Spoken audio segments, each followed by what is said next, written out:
With all these characters being added to Spider-Man 3, everybody's asking the same question. Are these all just cameos? Well, let's talk about it. Hey guys, thanks for tuning in to Comic Book Nostalgia. I'm CB Nostalgia. We're going to take a couple minutes to talk about all these Spider-Man 3 castings. There has been a ton of excitement and even some worry from many fans over all of these new castings for Spider-Man 3. With the return of so many villains, and let's not forget Tobey Maguire and Andrew Garfield, along with Mary Jane, Gwen Stacy, and Daredevil, many people are kinda worried that the main star of the film, Tom Holland, is going to be completely overshadowed.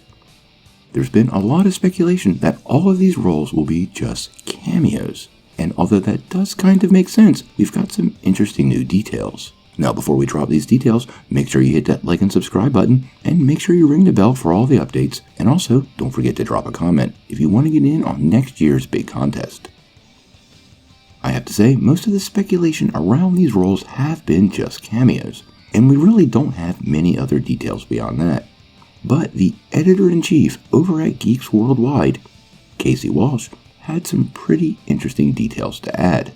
Comicbook.com posted a similar question, wondering if all these Spider-Man cameos are just fleeting glimpses and not really full roles, and Casey responded, they're not.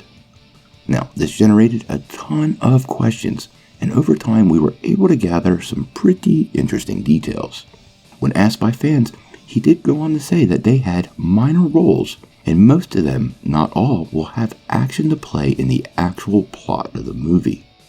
One of the things that he points out to consider that makes a ton of sense is an old story from Murphy's Multiverse. Early on in production, it was rumored that Alistair Smythe was going to be the main villain. We even heard stories of Spider Slayers, and it appears the prevailing theory is that he may have gathered some new technology, like the stuff that'll be displayed in WandaVision, to bring these villains from other dimensions here to battle Spider-Man.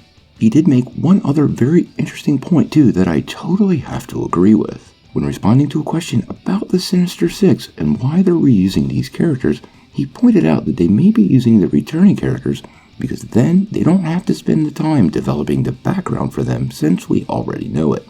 It makes their motivations already known to the audience so we can get directly to the story and or the action scenes. Now, the team over at Geeks Worldwide has a pretty stable record of hitting some of these things out of the park, and they generally don't run with conjecture, so I feel pretty strongly about most of what Casey is saying here. Obviously, like with all rumors, you should take it with a grain of salt, but at this point we've had so much turn out to be true, I feel pretty inclined this story is spot on. Obviously, once we get more details about Spider-Man 3 or any new details on the plot, we'll bring it to you right away. But I'm really curious on what you guys think. Do you feel better about all these reoccurring roles having a somewhat bigger role in the movie than a cameo? And do you believe some central figure like Alistair Smythe will be bringing them all together via that WandaVision tech? Sound off in the comments below. If you like this video, make sure you press like, click subscribe, and if you don't ring that bell, you won't get any updates. Peace.